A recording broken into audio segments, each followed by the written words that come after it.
Check this.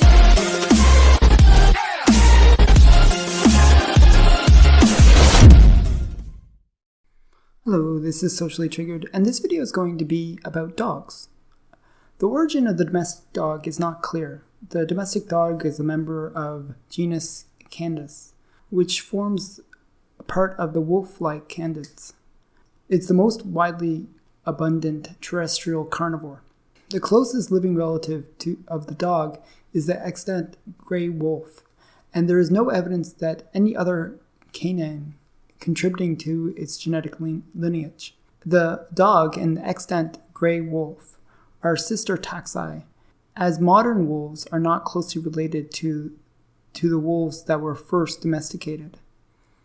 The archaeological record shows the first undisputed dog remains buried beside humans was from about 14 to 15,000 years ago, with disputed remains occurring as far back as 36,000 years ago. These dates imply the earliest dogs arose in a time when humans were hunter-gatherers and not agriculturalists. The dog was the first species to be domesticated.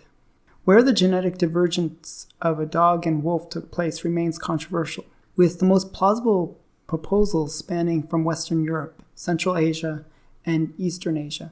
This has been made more complicated by the recent proposal that fits the available evidence, which is that the initial wolf population split into Eastern and Western Eurasian groups. These, before becoming extinct, were domesticated independently into two distinct dog populations between 14,000 and 6,000 years ago. The Western dog population was partially and gradually replaced by the Eastern Asian dogs, introduced by humans at least 6,400 years ago. So this is a little bit of the history behind dogs. If you look at dogs now, you see some very small dogs, very big dogs, and there's a huge variety of dog breeds.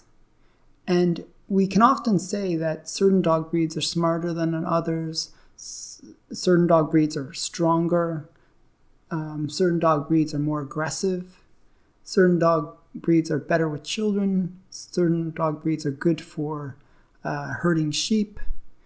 And we're very casual about the fact that we can say this about different dogs. But most of these dog breeds come from the last maybe 10,000 years that they've been developed. And the amount of genetic variety within these dog breeds is very little, actually. The genetic difference between modern wolves and dogs is actually 99.96%. That means only 0.4% is the difference between wolves and all dogs.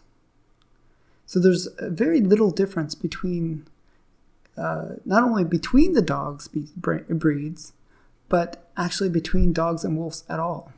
And yet we can say a lot about these dogs. The funny thing is, when we look at humans, the differences between all the different humans is around 99.9%. So there's actually more difference between all the different humans, between any two humans, than between the different types of dogs. And yet, we cannot make the same statements about humans. Why is that? This is something to think about and to question, hey, why can't we say that there's multiple races? Why can't we say that there's differences between the races?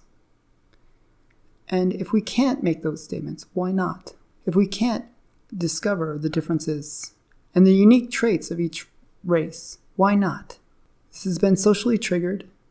I hope you enjoyed this video, and I'd like to hear your comments, feedback, and please comment, like, and subscribe. Thank you. Bye.